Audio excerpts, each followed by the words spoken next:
Good evening, everybody. We'll start with our land acknowledgement. In the spirit of respect, authenticity, and reconciliation, the town of Slave Lake honors and acknowledges that we are situated on the traditional lands of the Sawridge First Nation within Treaty 8 territory, home to Indigenous, Métis, and Inuit peoples who have occupied these lands since time immemorial. That will open the meeting and look for an adoption of the agenda. Councillor Hughes. Motion to accept the agenda as presented. Sorry. CAO. Oh, sorry, we have One addition. We have an addition under Right, I forgot. 5E. Yeah, we can Automated just traffic add the services. annual automated traffic enforcement report. Okay, Kimberly has a motion B. to accept the agenda as As amended, amended. yes. Call to question those in favor. That is carried. CAO update. Jeffrey.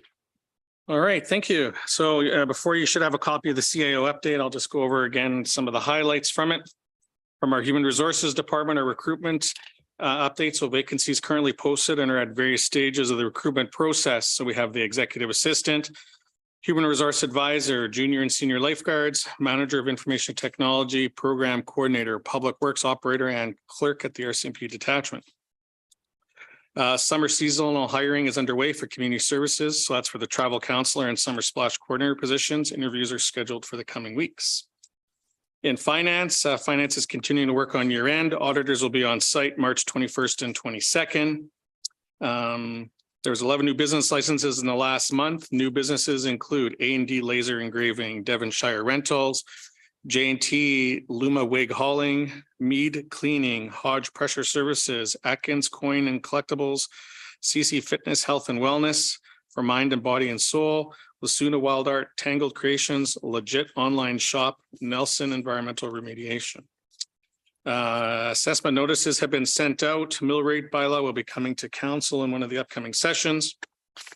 From Operations Department, Utilities was rebuilding the chlorine system for the water plant and had to replace one of the Wagner pump stations pumps over the last few weeks here. Public Works is continuing some of its winter maintenance programs, but starting to push windrows back to prepare for spring.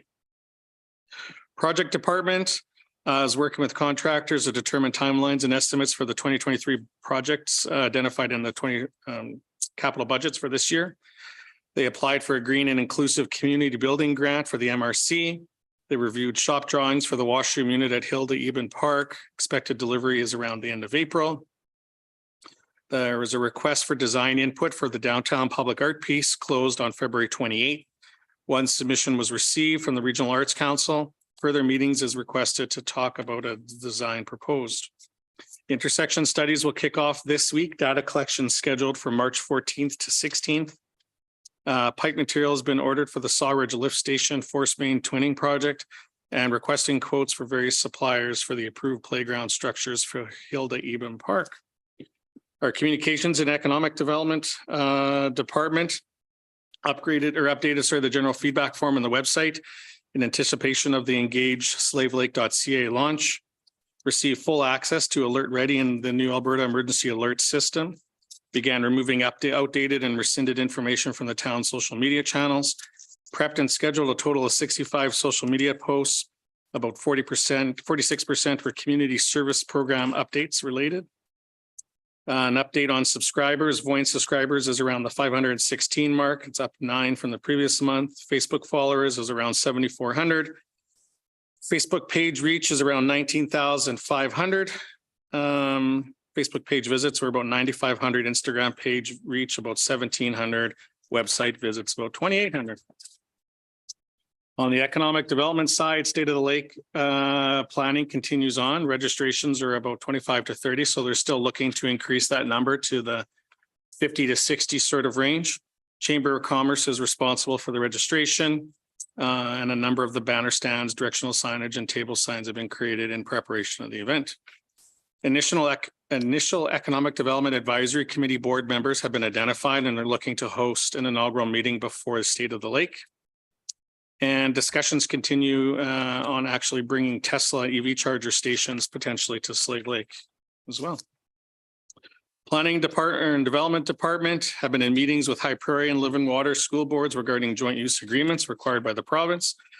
They conducted research and working on a land use bylaw amendment regarding short-term rentals and bed and breakfasts. and conducted some research on registration of caveats on title regarding off-site levies, and they're preparing a report to council on that matter in the near future. Fire department had total calls to date of 96. A sample of those are included: 1 structure fire, 1 outdoor fire, 12 alarms, a gas leak, 7 other alarms, 11 motor vehicle collisions, 1 medical co-response, and 1 mutual aid.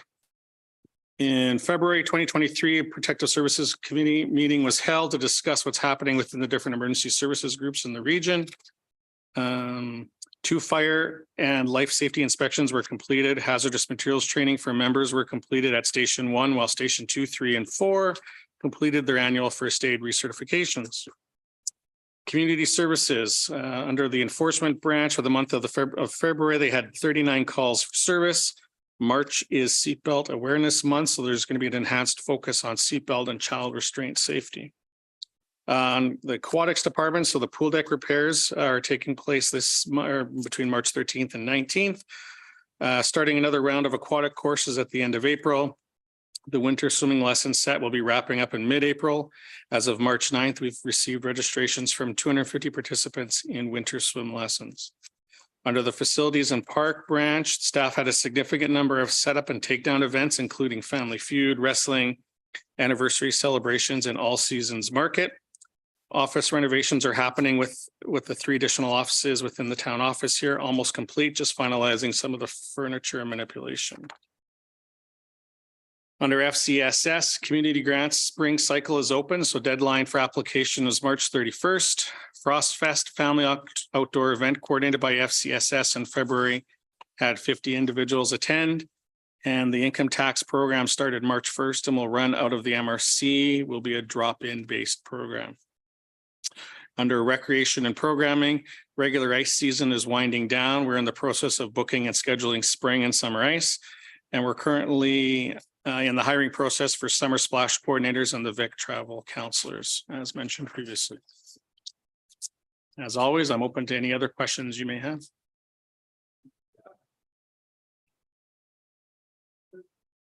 Just a quick question. It might be better suited for Tasha here. So with us leaving in ice all year, what are we doing to push the off-season rentals? And are we letting the public know that we have summer ice?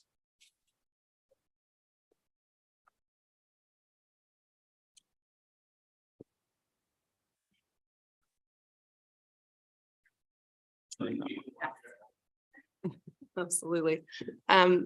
Yes, so we definitely have a higher number than anticipated bookings that have already come through to us.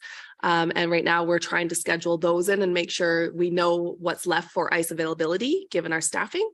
And then at that point in time, we're going to aggressively pursue some external advertising, but we're also going to be seeking out our own programming to bring into use the ice surface as well. Perfect.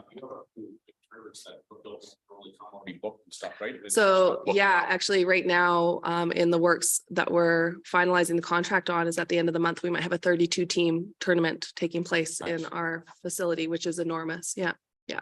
So the logistics around this is what we're working through right now. Yeah, and big economic impact for the area. Absolutely. Yeah. Perfect. Thank you.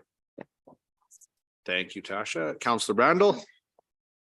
So Jeff, tell us about the Tesla EV charger. Is there a grant for that one as well? No, it's actually a partnership typically between Tesla and the property owners. So you may have gone through other communities and seen a large bank of Tesla chargers. So they basically enter into an agreement with the property owner there for being able to access that land and install the devices at a minimal cost or something along those lines. So all it does is potentially bring another group of travelers or EV enthusiasts and kind of puts it on the map for Teslas and so forth. So we're looking at it as an opportunity maybe for a partnership between Tesla and the property owners at Cornerstone there to put up a similar sort of bank. Is typically where they're going is in commercial sort of dense locations. Oh, okay. So it wouldn't be on town property. No, Oh, okay. not in this case, or at least not in this instance, or no, we don't think it would be. Yeah. We're just trying to kind of put the 2 points together. Yeah. Interesting. Any other questions? Can I get a motion to accept that as information? Councillor Ferguson, So moved. Call to question those in favor. That is carried. Management task list. So before you should have an updated copy, both in your digital package, but also you should have seen in your email an Excel version of the same document sent to you. So based on kind of the feedback we had at the last council, we've revamped the task list so you can sort it any which way you so choose. By task, by due, by whatever the case may be, and provided a little bit more clarity. So if you have any questions as it relates to any of those tasks, I'm here. Me too. The Excel document was on the package as well? Okay. I know we had sent it out in a separate email, just in the case that you didn't get that digital version, but you can now sort it whichever way you like. Perfect. Thank you. Motion for information. Counselor Brandel, I'll accept that for information. call to question those in favor. That is carried. And we're up with Fire Smart. John is up.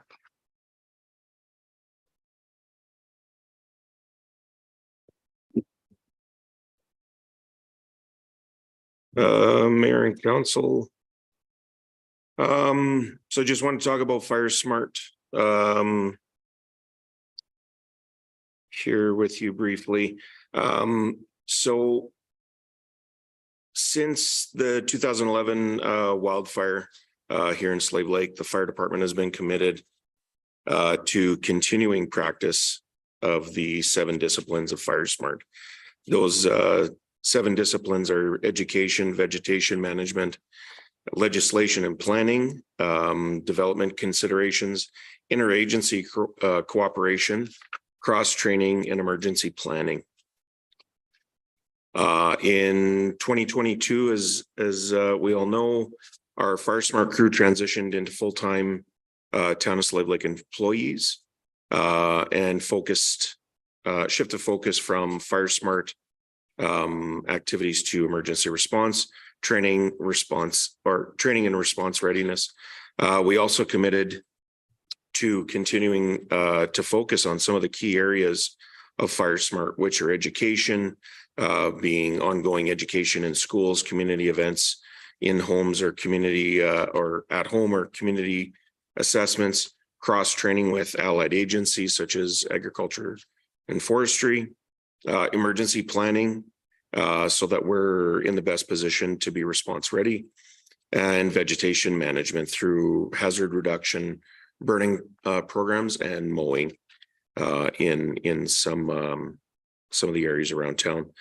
The fire department team annually conducts hazard reduction burning of approximately 50 hectares of grass and shrubbery around the town.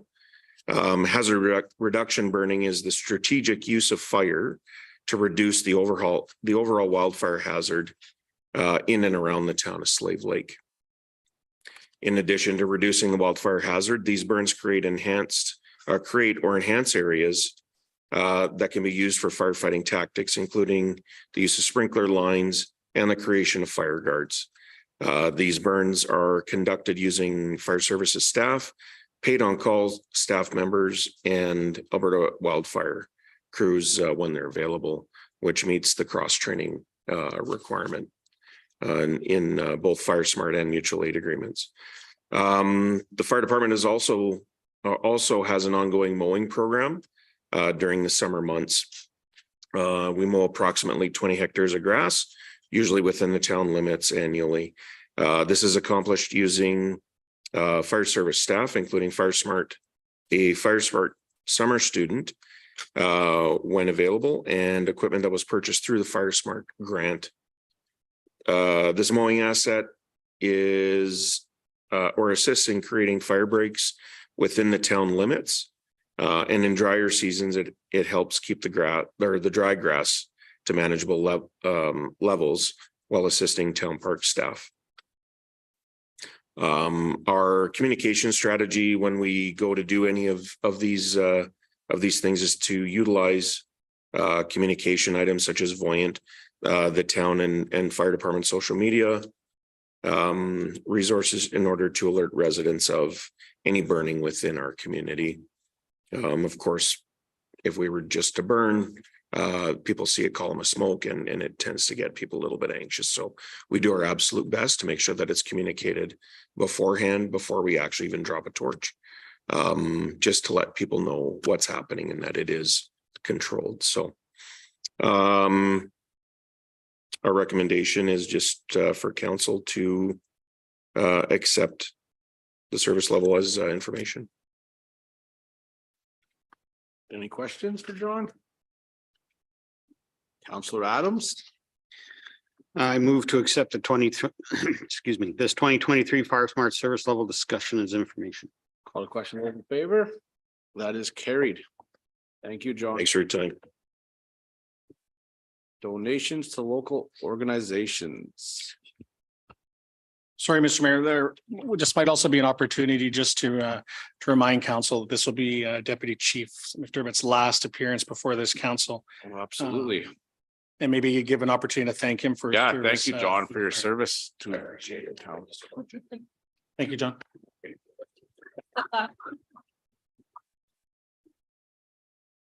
Okay, so before you, the list of this report's donation to local organizations.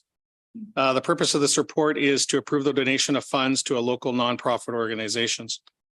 Background, a former local family, the Torgerson family, made a donation of $100,000 to the town of Slave Lake. The Torgerson family made the $100,000 donation that will in turn be able to allow the town of Slave Lake to fund 4 $25,000 local nonprofit organization, or $25,000 grants to 4 local nonprofit organizations, specifically the Slave Lake Curling Club, the Gilwood Golf Club, the Slave Lake Gymnastics Club, and the Slave Lake Minor Ball. Options before council are to proceed with the donations as recommended or to request administration to present alternatives. Funds have been received from the donation from the Torgerson family. There will be no net impact to the budget for any of for these requests. There's no policy implications. Public communication will be done through our regular media channels. These donations will add to our exceptional quality of life as they help to build a better community. Recommendation to council is to approve a donation of $25,000 each to 4 local nonprofit organizations, as mentioned previously. Available for any questions should you have. All right, thank you. Questions or motions for Jeff? Counselor Adams? I'd make the motion that council directs administration to donate $25,000 each to Slave Lake Curling Club, Gilwood Golf Club, Slave Lakes Gymnastics, and Slave Lake Minor Ball. Any discussion? Call the question, those in favor? That is carried. I will be presenting on behalf of Joanna Raymond. Okay. So the next item is the institutional voting stations for the 2023 municipal by-election. So the purpose of this report is to have council approve the institutional voting dates and the locations as required by the Local Authorities Election Act. On February 1st, 2023, Tyler Warman resigned his position as the mayor for the town of Slave Lake, effective immediately.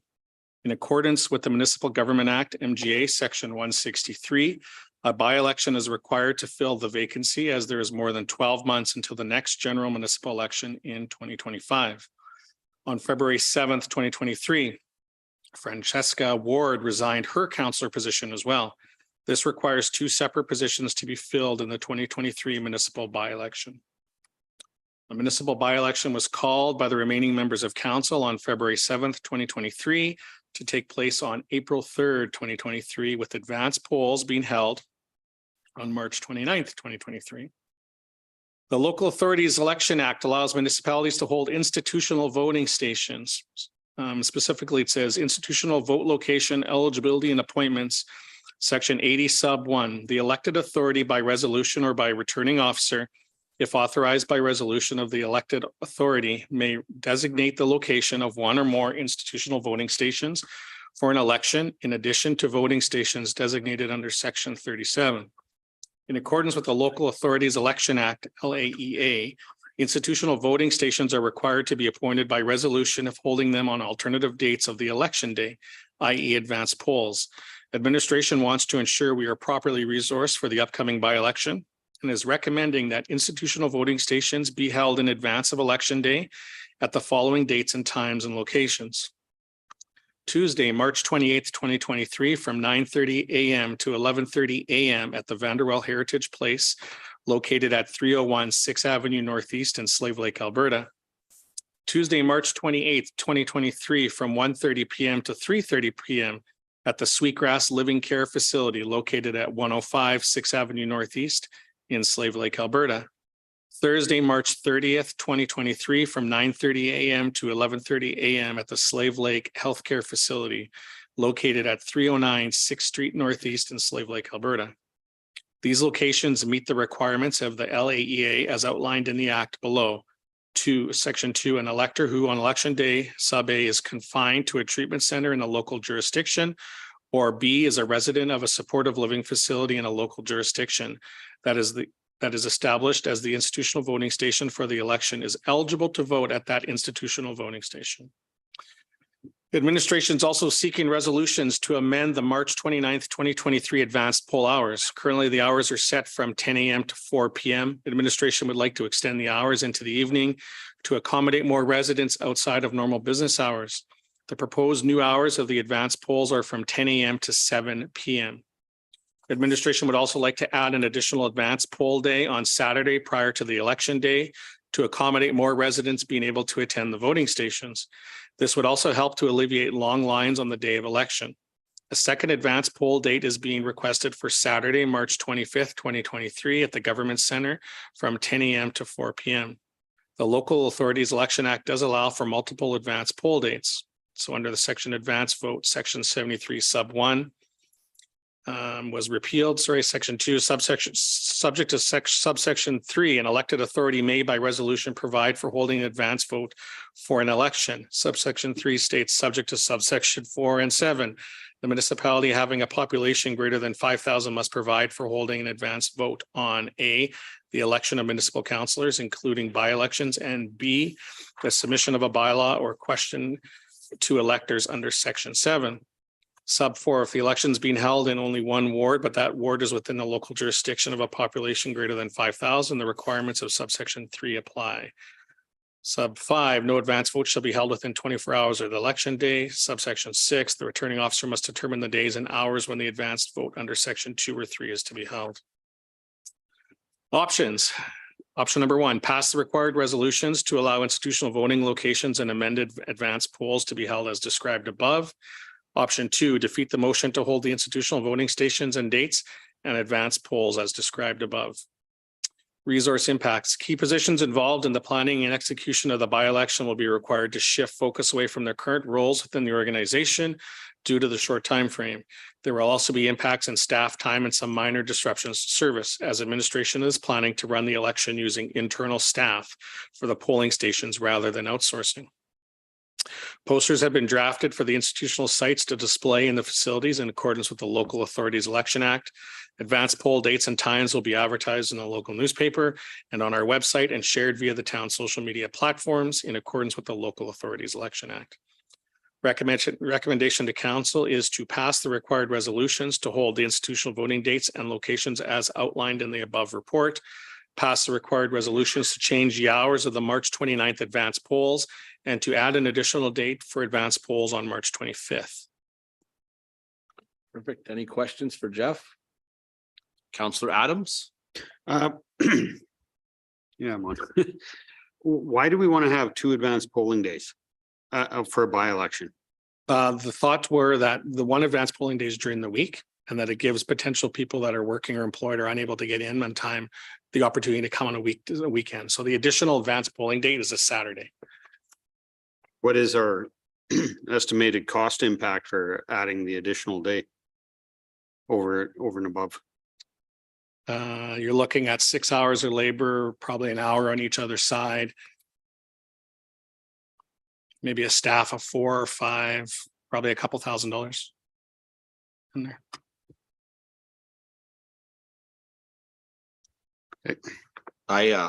I like the extra day and I like the extended hours. Like we just had a local UCP election and there's a lot of people that couldn't make the vote because of work or the date. So having a number of options makes everyone's voice feel like they were heard. So I enjoy having those extra dates and hours in there for a couple $1,000 extra. Councillor Ferguson?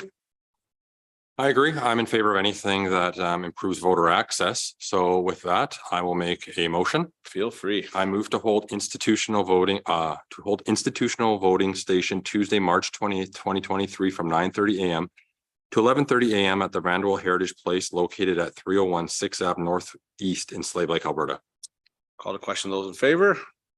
That is carried. Councillor Brandel.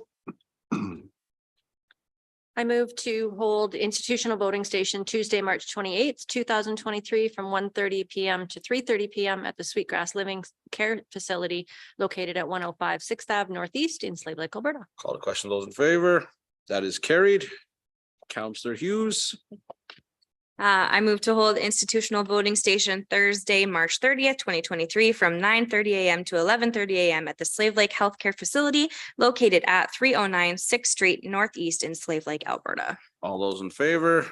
That is carried. Councillor Adams. I move to change the hours of the advance poll held on March 29th, 2023 at the Government Center, 10 Main Street Southwest in Slave Lake, Alberta, from 10 a.m. to 4 p.m. to the hours of 10 a.m. to 7 p.m. All those in favor. That is carried. And Councillor Ferguson. I move to hold an additional advance poll on Saturday, March 25th, 2023 at the Government Center, 10 Main Street Southwest in Slave Lake, Alberta from 10 a.m. until 4 p.m. Call to question those in favor. That is carried. Perfect. Sports field level report. Kelvin Beauchamp. Come on down.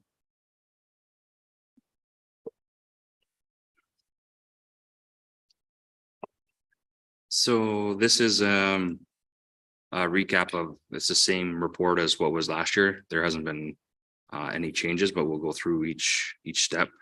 Our sports field helped create connections between our residents through our community programming. The purpose, this report will outline the sports field's surface levels, primarily focusing on ball diamonds and baseball fields. Background, in Slave Lake, there are a number of sports fields used for different sports. Soccer predominantly uses the fields at Royal Missioner Secondary School, and the town has a partnership through the joint use agreement on maintaining that space. Ball user groups consist of Slave Lake minor baseball, men's hardball, and slow pitch. Each user group has different needs. As such, we try to allocate specific diamonds to meet each user needs. Ball diamonds are located at Sinclair and Charity Parks as follows. So the Sinclair diamonds, 1, 2, and 3 have turfus infield. They're used for minor baseball. The Sinclair 4 to 7 diamonds are grass fields, minor baseball, t-ball. Charity fields 1 and 2, grass fields are used for slow pitch. Charity 3 is a grass with infield cutouts, minor and men's baseball. And Charity 4 is a multi-use, multiple user groups use that one. Note that turfus is now a standard product that is used for infields versus traditional shale. Diamonds have different maintenance standards depending on the type of infield and the amount of usage. Overall, there are essentially 2 components to maintenance, turf and infield. Administration has adopted a higher standard for turf maintenance. We recognize that sports fields are a high priority due to visibility and the sport play effect. The standard includes ensuring the turf is cut to a height of 5 centimeters with growth not exceeding 7.5 centimeters in height. In general, this means the turf is mowed approximately 1 to 2 times a week, depending on growing conditions. Previously, grass was bagged approximately once per week. In discussion with our contractor, we have decided to remove bagging unless is required. This helps with the overall health of the turf. And because of the low height, the grass is not required. An additional consideration to maintain the turf is that the fields are not irrigated. This does not affect the maintenance that can be done on the fields. Without irrigation, excess play and additional maintenance or mowing can lead to usage as well, causing the grass to be damaged, which allows more weeds to grow. Turf areas are aerated, leveled, rolled, overseeded, and fertilized in general twice a year. Herbicides are used on as needed basis for weed control, focusing on maintaining infields. We'll focus with our current contractor to fertilize this spring, as well as roll, dethatch, aerate, and top dress to start the season. Once we assess how the season is going, example, grass growth, weed growth, we will make a plan for ongoing maintenance. Infield maintenance includes weekly edging and trimming of cutouts. The diamonds with turfus infields will be has to be dragged 3 times per week. The equipment is available for the user group to use to provide additional dragging. Foul lines are installed and then updated after cuts and dragging. Park screws also do checks and empty garbage cans 3 to 4 times each week. Porta potties are provided by a contractor who also services them weekly. The town is charged per service. The town also supplies materials for repairs, mound, clay, and turfus to both Slave Lake Minor Baseball Association and men's baseball for repairs at game time of the batters boxes and pitching mounds. Slave Lake Minor Baseball has indicated that they will resurface Diamond 3 located at Charity Park in April or May using funds raised through their organization. We'll work with Slave Lake Minor Baseball Association to this end. Due to the specialized nature of ball diamond maintenance, most of this work has been contracted out by the town. The Parks and Facilities Manager, along with MRC Park Supervisor, have operationally responsible to ensure that this work is completed. In the event of significant rain, the town may close the fields and cancel bookings. Users may also cancel their games as a result of weather too. This can result in makeup games being scheduled. Maintenance is varied depending on bookings, and communication is made with the contractor to try to have the fields in good conditions for key bookings. When the fields are not in use, we change our cut heights to 9 centimeters or 3.5 inches.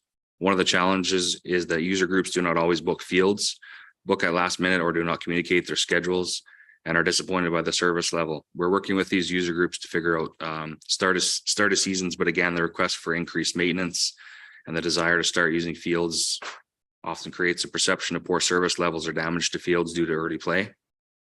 Due to the nature of additional maintenance requirements, the Sinclair baseball fields are locked.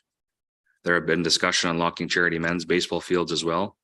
These fields must be booked for use. Public is encouraged to use the Sinclair T-ball fields or remaining Charity fields for casual use. Usage is also a challenge. There's ongoing costs associated with this maintenance for relatively low usage.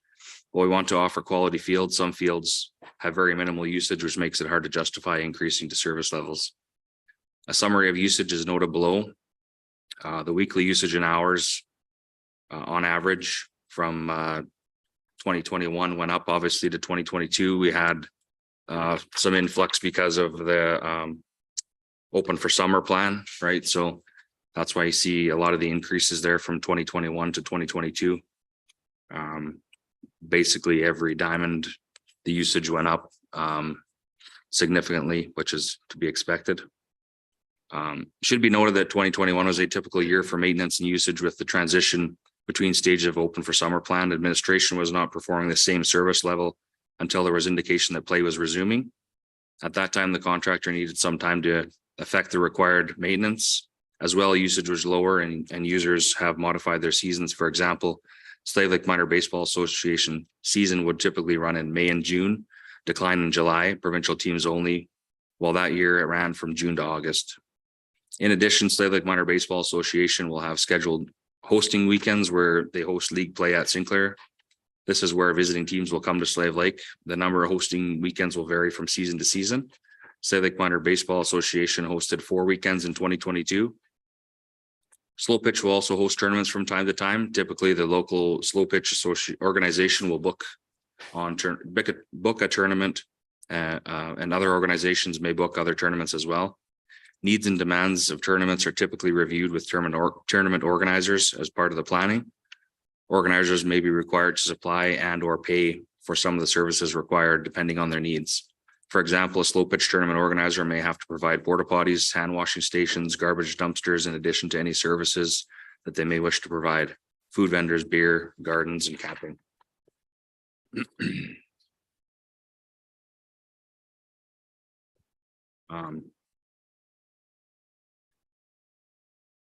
Relation to strategic planning, mission statement, or a vision statement, our sports field service levels help maintain our exceptional quality of life and build a better community. Recommendation to council that council reviews the sports field service level report as information. Any questions for Calvin?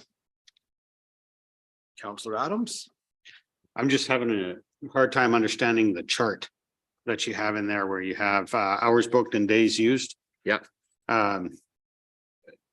You got Sinclair 193 hours, then below it you got Sinclair 142 hours. And it seems to repeat, but I don't understand what the breakdown is. Well, I think the one below, one's 2022 and one's 2021, I think. One says hours ago, one says days. Yeah. Where? I thought- Oh, right there, I see. Should be,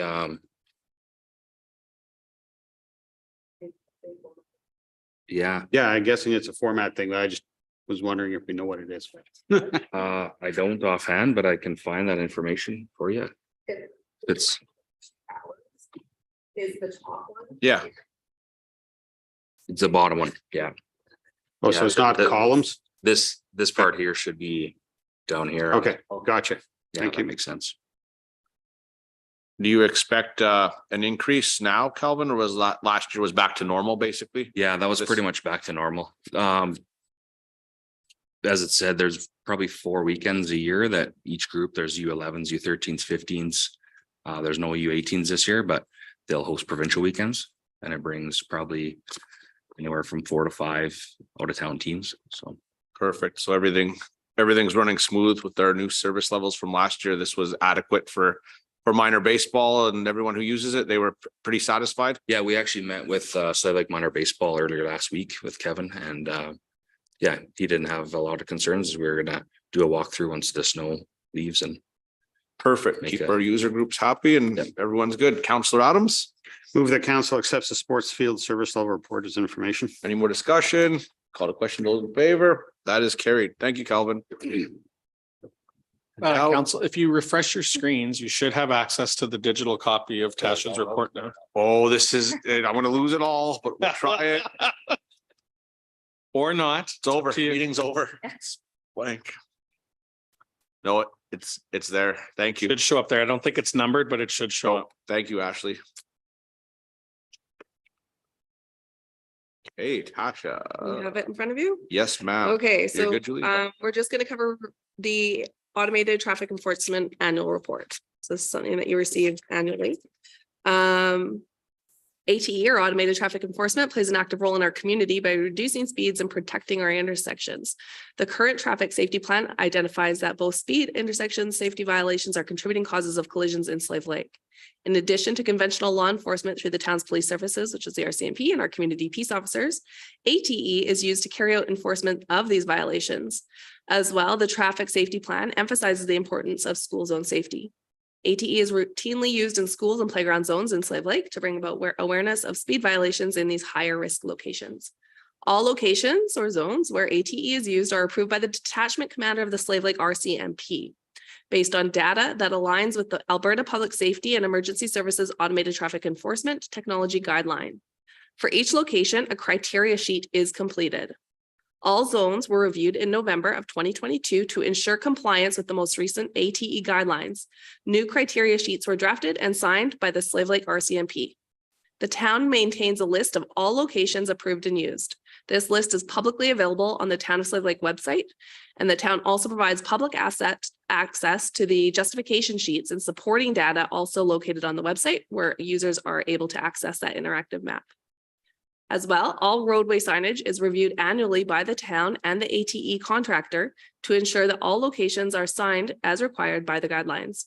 Collision data is reviewed on a quarterly basis and compared to the zones for any new trends. Collision data is also reported to the Alberta Public Safety and Emergency Services along with quarterly ATE statistics. The town of Slave Lake has also erected driver feedback display signs to help inform drivers of their speed and to provide warnings to drivers to slow down if their vehicle is speeding. These signs are currently mounted on Highway 88 and Highway 2 within town limits. These signs may be moved or implemented in other locations in the future. There has been a reduction of speed-related ATE tickets in the corresponding zones. These signs also record and collect traffic data, and based on this data, there is still a significant number of violations occurring in these areas. And then there's a graph indicating what the ATE statistics have been for the last 5 years. There is a slight decrease this year, largely due to vacancies for our ATE peace officers. We simply had some vacancies in that area. Perfect. I have no comments or questions. Anyone else? Motion to accept this information. Counselor Hughes. Call to question those in favor. That is carried. Thank you, Kasia. Thank you. Okay, jumping into committee minutes, we will start with Tri-Council Health. Who is on Tri-Council Health? That was Frankie.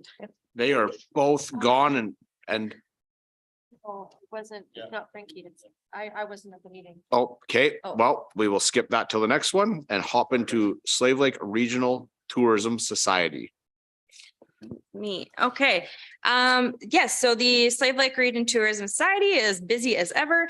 We are very excited to be hosting our first operators meet and greet event this coming Friday in partnership with Travel Alberta. We have over 40 businesses so far throughout the region that will be attending. Most of them are kind of existing tourism operators, some hotels, etc. They are coming out to meet with us, make connections, and we are going to talk about the future of tourism in our region and how we can work together to create experiences and grow tourism in the Slave Lake region. So this is a big win. This is something our group has been talking about doing since the beginning stages of COVID. So it is really, really great feeling to be finally hosting this event. Can't wait to meet people and see where we go from there. A couple other things, we're continuing to work through our many website updates. We're working on some printed maps and marketing materials to stock out at the VIC for this coming tourism season. We're also in the beginning planning stages of hosting our familiarization tours to be held in May.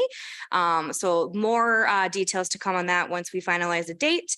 And we are continuing to work on our Beach Fest event to be held out on Devonshire Beach on August 12th.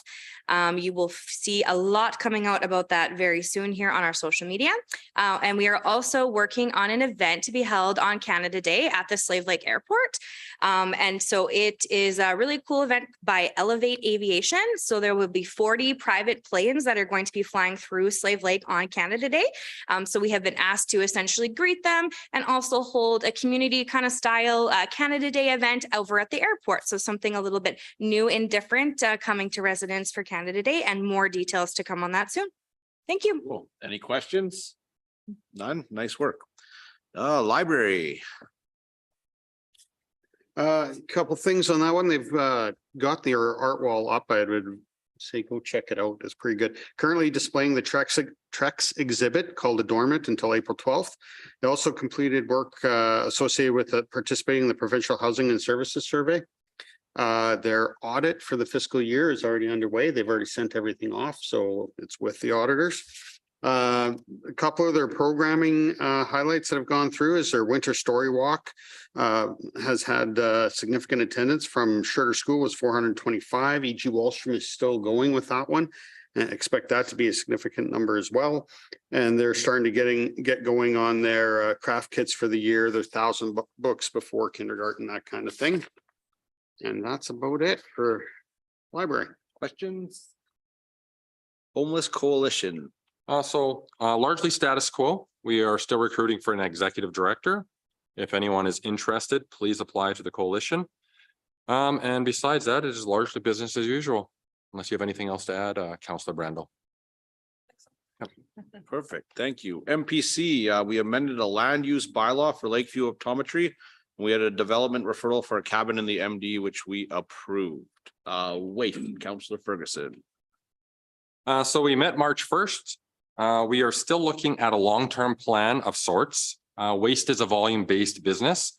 And since we are a lower volume landfill, we are looking at ways to increase revenue, improve efficiencies, and develop a new landfill cell, which is only a few years down the road.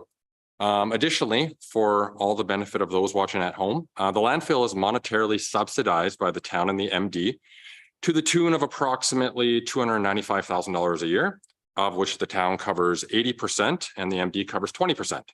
This subsidy is called a requisition and has remained unchanged since I've been on council for the last 6 years. As municipal governments, we are required to provide a form of waste removal and collection for our residents. With that being said, with cost escalations and inflation, the Waste Commission does feel it is necessary to do a bit of a bump in 2024 to help the landfill remain sustainable. The Waste Commission will be asking for an increase in the requisition amount next year in the amount of $45,000 of which the town's portion would be $33,000. Obviously, this has an impact on the Slave Lake taxpayer, so it is something that will need to be debated at budget time for the town of Slave Lake. Any questions? Okay, look for a motion to accept the committee updates. Counselor Hughes, Move to accept the updates as verbally given. thank you. Call to question, those in favor? That is carried. For Mayor's Corner, I just want to invite everyone to visit the town website and sign up for engageslavellake.ca here. It's basically going to be the only mechanism or the main mechanism we use for feedback. So if you, instead of posting on Facebook and complaining, this is how it'll actually get to administration and council's lap, so we could review and make you involved in some of the decisions we make. So encourage everyone to sign up for that. I just want to say I also spent a bit of time at the legislature yesterday, so this isn't real newsworthy, but the Smith Bridge has been approved. It's already out there for everyone to see. But what was also exciting to see there yesterday during question period is we're going to get some pavement laid on Highway 88 this summer. So very small steps, but that's now been added into the budget through Minister Dreeshen, and MLA Pat Rain asked him about it yesterday. So we will see pavement on Highway 88 this summer. So that's exciting. So yeah, a long time coming, and thank you for that, MLA Rain and Minister Dreeshen. So with that, I will look for a motion to go into closed session. Councillor Adams makes that motion. Call to question, those in favor. That is carried.